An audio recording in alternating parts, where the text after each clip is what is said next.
Business Brain, episode 600. I know. For Wednesday, November 20th, National Absurdity Day. 600 episodes seems absurd until you're doing the 600th. 2024.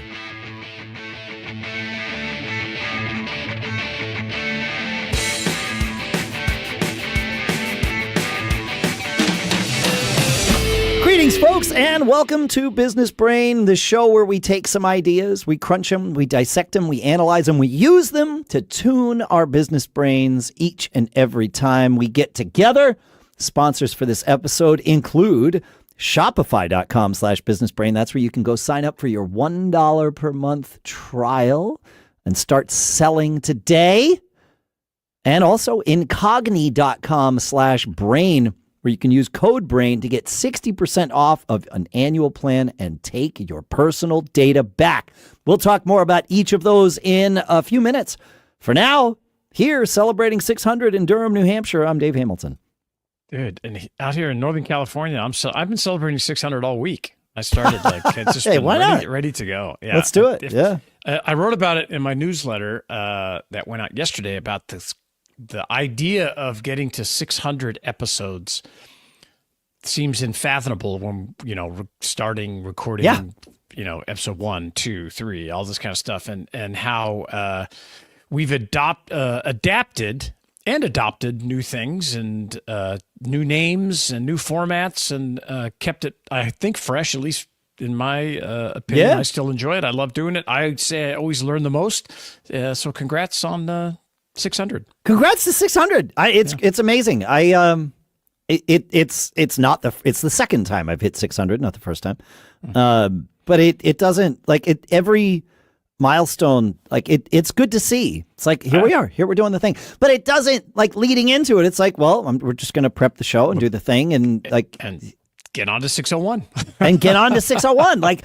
We got stuff to do. We got stuff to talk about. Shannon. Yes. In a recent episode, you said something in passing that I want to dig into. And that is, you said something along the lines. I could go back and play the clip, but I'm not going to do that.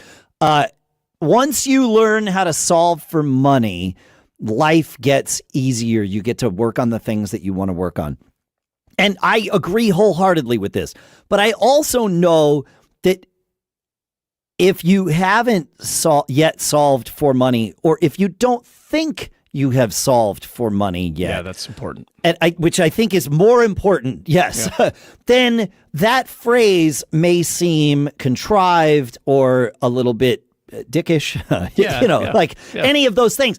And it really isn't, because I feel like I've solved for money several different times, and each time I do, I think, oh wow, the last time that I thought I solved for money, I was wrong. But I wasn't wrong, because I think it's more a mindset thing. There are some tangible parts of it, but I think it is a mindset thing more than anything else. Yeah, and it has nothing to do with your bank account. No. And what I always say is, once you solve for money, life gets way more interesting. I don't know if it gets easier, but that's a fair point. Yeah, you have the flexibility and the freedom to do things that interest you more, and that opens up the world to opportunities that you can do. And having a luxury to look back, I've always felt rich, even when I was broke, because I was carving my own path, and no one was telling me what to do, where to show up, and all that kind of stuff.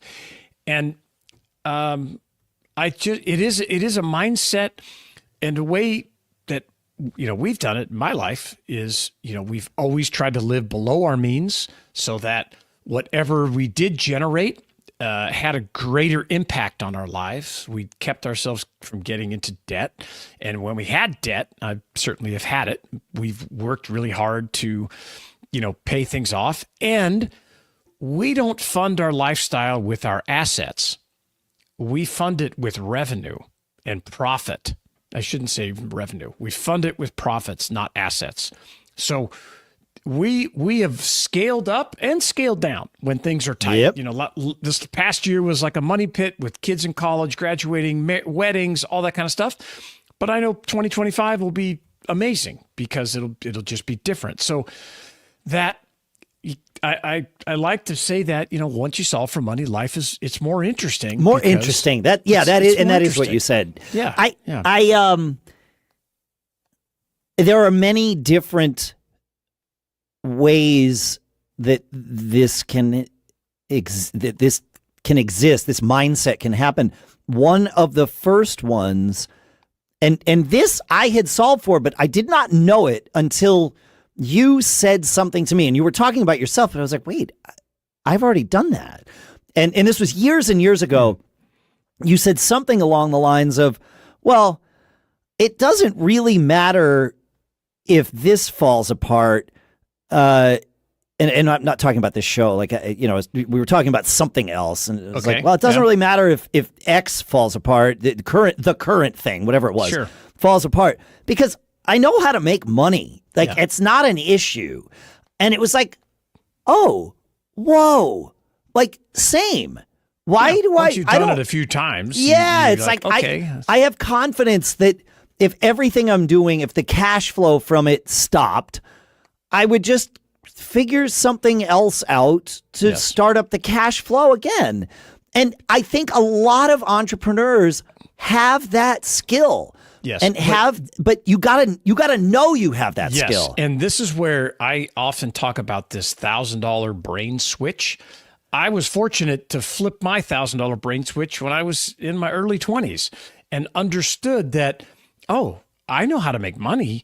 It may be with cars and trucks, cranes, computers, real estate, handbags, watches, it's all the same. Podcasts, whatever. I mean, it is all the same, but you have to first throw the switch. And in my experience, that switch gets thrown the first time you start to make money on your own with no one else. You created something, or it's no, I want to stop you there. Okay. That switch flipped for you on that day. Yes, correct. It did not flip for me until you shined a light on the fact that your switch had flipped. And then it was like, oh, wait a minute. Same. Yeah. And just maybe it's you're not aware of it, but it's the awareness of it. Your brain is aware of it. Well, but consciously, I never stopped to think about it. I was still in. Maybe this is a correct term, maybe it's not, but I was still in that scarcity mindset of, I gotta figure it out, and it was like, well, I don't though. I already know that it will work. Yep. No matter what. And not everything works, obviously. No, of I've course had some not. spectacular it costs failures. More, it takes longer, and always. it never works exactly the way you think it's going to work. No. Oh, yeah, that's for sure. Yeah, never. But I know that I can survive failure. Yes, that's probably the most crucial thing, that no matter what happens, you have the confidence and faith in yourself that you'll just say, okay, well, tomorrow, as long as I can speak and move and operate, as long as I can, figure stuff out and problem solve, I can get through this. And, I learned my $1,000 switch got thrown very, very young, but it wasn't until I lost my first $1 million that I really, the confidence really solidified in my brain that I'm unstoppable. I mean, and I don't say that like from an ego thing. I'm just like, oh, I can get through anything. I got through this, which was horrific and could have blown my whole life up forever. Sure. It could have caused multi-generational damage to my family. Yes, right? for sure. Kids can't go to college now, right? Like all those things could have been true. Could have been true. But the fact that, powered through it. Now that I didn't realize probably until 5 years after, because I could finally look back and not you could breathe freak a out. little. I could breathe. But so it is true. It is kind of a t-shirt quote. Once you solve for money, life gets more interesting. But it is a mindset thing. It is mindset. I mean, you can look at lots of different things. You can say, well, once my bank account equals X, no. Once my income, my annual income equals X, no. Because it'll never be enough. No, and I want to talk about that next, because there's moments where it feels like enough, and those are actually scary. But we'll talk about that in a minute. But for you out there, folks, what is your metric? What is the thing that switched your mindset and you realized that you had solved for money? And maybe it happened during this episode while you were listening because it had already actually happened. And like me, you just had to realize it. And maybe it took a little longer. But let us know. Feedback at businessbrain.show. We want to know because all of these things, the more awareness we have, the better off we all are. All right, folks, let's talk about the magic behind selling success. Sure, having a great product is key, right? Whether it's hot sauce from Momofuku or Feastables by Mr. Beast, right? But the secret sauce behind all those sales, it's the business behind the business that makes everything run smoothly. And for millions of entrepreneurs like me, that's Shopify. I've been using Shopify for one of my other businesses, and soon it'll power my podcast merch store for Gig Gab too. Why? Because nobody does selling better. Shopify is home to the #1 checkout on the planet with Shop Pay boosting conversions by up to 50%. That means fewer abandoned carts and way more cha-ching moments. Shopify lets you sell wherever your customers are, on the web, in-store, in their social feeds, or wherever they're scrolling. The secret's out, folks. Businesses that want to grow, grow with Shopify. So, if you're ready to take your sales to the next level, upgrade your business and get the same checkout that I use. Sign up for your $1 per month trial period at shopify.com/businessbrain, all lowercase. Go to shopify.com/businessbrain to upgrade your selling today. Shopify.com/businessbrain. And our thanks to Shopify for sponsoring this episode.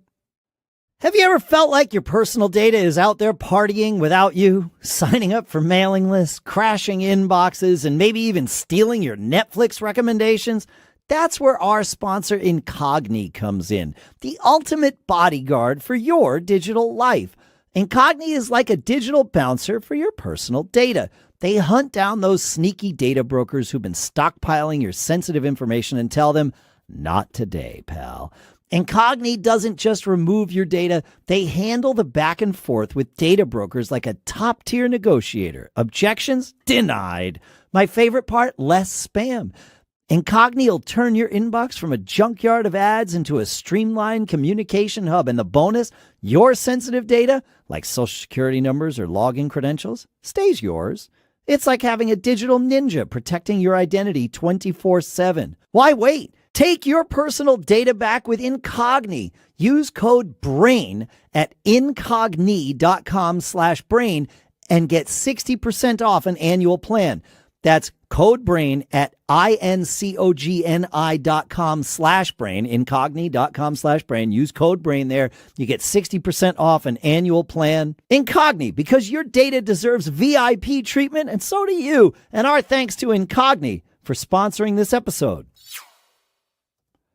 All right, so I alluded to this, and I want to get into this, Shannon, because there are these moments where, like we said, you realize, oh, I've solved for money. I've figured it out. Doesn't mean you can stop working or that you would want to.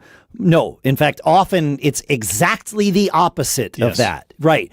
But there are also those moments where you do see the numbers, either your bank account or your income hits a level that it has not before. Right? It goes up to a number. Yeah. Hopefully, right. It goes up to a number you haven't seen before. Yeah. And if you've been living within your means or below your means, then that's great. And suddenly it can happen, and it has certainly happened to me at times, where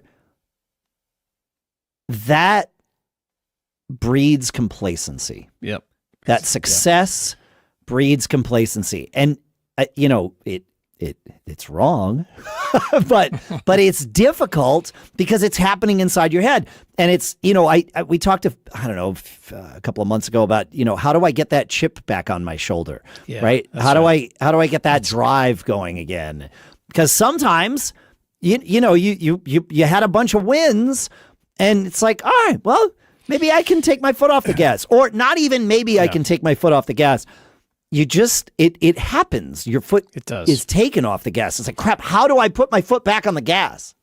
So, yes. And I've had, I've been fortunate to have some of these events happen in my life. I always say one of the best parts about entrepreneurship is that it's exponential. You're grinding, and then boom, some opportunity comes along and you're able to really stack up the wins. And it's hard to build wealth a little bit at a time. It doesn't happen that way. Yeah, it's not for most of us. Yeah, no. When you get big chunks in, and then you look at your bank account. I can tell you from my experience, and I was just talking about, we had a meeting with our financial planner this morning. I'm driving home with my wife, and I said, the last time this happened, the last time we let go of the slingshot, because this analogy I like for entrepreneurs is we're constantly struggling to pull this slingshot back. And every once in a while, you get to release, and it goes, whoa, and your life just, it levels up, right? Yeah. But that doesn't mean levels up in the amount of money you spend. But my brain, the problem. Yeah. Yes, my brain looks in my bank account, dude.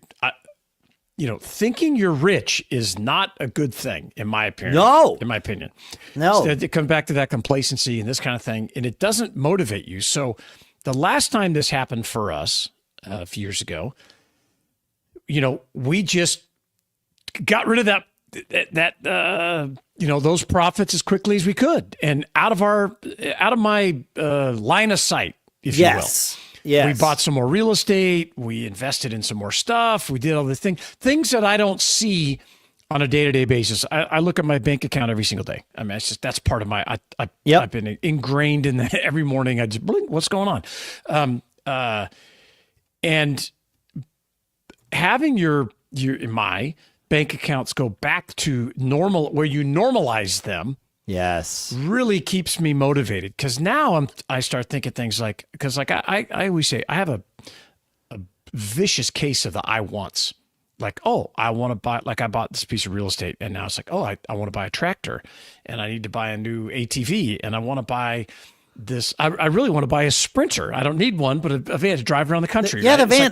Those things. I almost bought one of those during COVID lockdowns. I rented one during COVID. It was like, this is amazing. I didn't buy one at that time because the prices have too. But those things, like I said earlier, I am motivated to buy them with profits, not with assets. Had that money been left at my sticky hand, when it was still there's the intention, and this is I think this is what you're talking about, the intention of taking those assets, and I'll call it cash, right? That I mean, it comes in as a profit and turning it into an asset. That's a mindset shift. It is a mindset shift, but it's an important one to understand, especially if you're someone like you're describing, which I resemble this remark. I have the same issue. Yeah. And when I see it and it's just like free cash, it's like, we could spend that. I could just go buy that Sprinter. It doesn't matter. Okay, great. And it doesn't need to be a Sprinter. It could be, a computer, or a new set of drums or whatever. It's like, I bought a new set of drums last year. That was the first time I bought a new set of drums for me since 1996. Wow. Now, in the middle there, I did buy one other set of drums. They were used, and I was looking for something. It actually didn't turn out to be what I was looking for, but they work great for me here in the studio. I paid $700 for them. The new set that I bought last year was like $3,500 or something. Right. Not a ton of money, but still significant. Yeah, exactly. Yeah. But that's the thing, is like I easily could carve out cash and go buy a new drum set every year. I take the cash and turn it into an asset, and then I'm not allowed to spend it in my own head. Same way with me. I don't spend assets. I spend profit. Now, that's it. that's great when you're earning it and this kind of stuff. It's what we're talking about is when you have situations where, I don't know, it could be anything. If you're working for somebody else, you get a big bonus. If you're sold something that accelerated in value and you have a big chunk of cash, in my experience, I need to get that cash away from myself as quickly as I can, because then I can buy those assets that kick off profits, what I would consider profit. Like, go buy another vacation rental that, kicks off 6 figures in profit each year, and use that for your lifestyle, not the assets that came in that you paid, that you could go buy the vacation rental with. And I realize it's fuzzy math here that we're talking about. This is in this whole episode we've been talking about the mindset differences. That's really all this is mindset stuff. And I know I know that when we talked about in the beginning of the episode, and we talked about solving for money, an easy way to interpret that, and the way it probably landed with the majority of people, or at least a sizable percentage of you who are listening, was, once you have a pile of cash, you don't have to worry. And what I will point out is the pile of cash was not part of that first conversation. No, it was part of the second conversation, and it was a liability, not a benefit, right? Yes, I don't want to call it assets and liabilities because it's a different thing. But that pile of cash can be a liability. In the mindset of things, because it can make you complacent. It can make you think, I don't need to go out and sell things today. I've already earned. I'm good. Get it out of your sight lines. I like that. I like that. And let it work for you, right? That's how you, again, get you level up later on down the road, because by all means, take a chunk and go spend it. Whatever. Take a vacation if you want, whatever you want. 10% or 5%. Is that what they say? Yeah, okay. Yeah, I don't know, but some chunk of it. Go buy a new truck, or go buy this, or go that. But get yourself a set of drums. Yeah, set of drums. But like I always tell guys, that or people that, guys like trucks or whatever, a lot of them do, and they have some big revenue event, and they want to go buy a $100,000 pickup truck. And I'm just like, you really should rethink that, because do you need it? Yeah, that's not the best. You're buying. No, that's not an asset. It's not an asset. It's just depreciating. Yeah. Go buy the truck you need. Well, that's great. And you need a vehicle. You want to use it. Buy the truck, but spend 50 or 60 or whatever you have to spend now to get a new truck. Yeah, it's not as little as it should be. No, not at all. But it is. Come full circle. We're talking about the way you think about money and the way you think about your life. I lived, just really be straight here. I lived in my, quote, 5-year house, our first house we bought. We stayed there for 17 years. Yeah. And it made all the difference when we released that slingshot the first time, had a big revenue event, and were able to buy a next size house up. And it made all the difference, because we'd lived below our means and forever, and it was, but we just loved our life. Is amazing. We live a very uncommon life. But you have to. It is tempting to spend that money. Very. But look, do you need to? Do you need a $100,000 car versus a, like you said, a $50,000 car, which should be like a $25,000 car. But that's that's because get off my lawn. We're too old. Feed the beast a little bit. Your lizard monkey brain, but also train your brain to be fed by looking at how your assets are serving you. Yeah, not absolutely. How you just bought this thing that's not going to go anywhere. I mean, and even with me, like the drum set, I absolutely didn't need a new drum set. But I like it. It's great. Also, but I'm making money from it. Right. Yes, exactly. Yes. Yeah. It will pay for itself easily within a couple of years. Well, I talk about buying a Sprinter, but I would tell you the first thing I would do would be to Turo it. I would put it on Turo and RV share. That's right. When I wasn't using it, I'd be renting it out, because I cannot stand non-performing assets. Yes. And, I want to make money, and I like it's a rubric that tells me things are working well or they're not. And so it's all the way you think about it. It's the way you position it in your head. And I'll come back to what I said. I have felt rich most of my life, even when we had nothing, doesn't have anything to do with money. Yeah, it's the freedom to do what you want to be able to do. Yeah. Yeah. Go back and listen to last week's episode, that freedom versus flexibility. And, and you get some more of this concept. But we'd love to hear from you. Feedback at businessbrain.show. Tell us what you think. And, there's thousands of you listening right now. If 5% of you went to businessbrain.show/review and left us a review, it would level up Dave and I a lot on this podcast, and we'd love to hear from you. That would be the best gift, and 600th anniversary gift you could give us. Oh, yes, that is the gift. businessbrain.show/review. We would love that. Thank you so much for listening. Thank you for being subscribed. We'd love to hear from you, too, if you want. But feedback. Oh, sorry. businessbrain.show/review. That's what we would love from you. Keep living that charmed life. We'll see you on Friday.